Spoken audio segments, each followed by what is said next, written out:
High, আমি বিথিকা। আজ সকালবেলা একটু পাস্তা খেতে ইচ্ছা করছিল, সেই জন্য একটু অন্যরকমভাবে পাস্তা বানিয়ে নিলাম। গরম জলের মধ্যে একটু সাদা তেল, তার মধ্যে পাস্তা আর অল্প লবণ দিয়ে ওই 5-7 মিনিট ফুটিয়ে নিয়ে নামিয়ে নিলাম।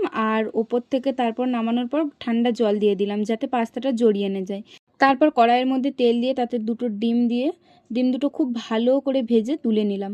এবং সেই কড়াইয়ের মধ্যে আবার অল্প একটু তেল, রসুন কুচি, তার সাথে দিলাম আলু। এবার তোমরা বলতেই পারো যে আলু কে দেয় পাস্তাতে? ভাই আমি দিই। আমার আলু খেতে ভীষণ ভালো লাগে, আর আমি মনে করি আমার মতো অনেক মেয়েরাই আছে যারা আলু ভীষণ পছন্দ করে। তো আলু আর গাজর দিয়ে, তারপরে কাঁচা লঙ্কা আর পেঁয়াজ দিয়ে খুব ভালো করে আলুটা ভেজে নিয়েছি। তারপর ওপর থেকে দিয়ে দিলাম একটু হলুদ, আর দিয়েছিলাম একটু পাস্তা মশলা, যেটার ভিডিও ক্লিপ নিতে আমি একদমই ভুলে গেছি। তারপর আগে থেকে সিদ্ধ করে রাখা পাস্তাটা দিয়ে খুব ভালো করে 2 থেকে 3 মিনিট ভালো করে নাড়াচাড়া করে নিলাম। আর হ্যাঁ, আজকে আমি পাস্তাটা না অন্য কোনো সবজি ইউজ করিনি। সবজি আমার খেতে খুব একটা ভালো লাগে না, আর ক্যাপসিকাম তো আমি খুব একটা পছন্দ করি না, তাই শুধু আলু আর গাজর দিয়েই করেছি, আর পেঁয়াজ আর ডিম।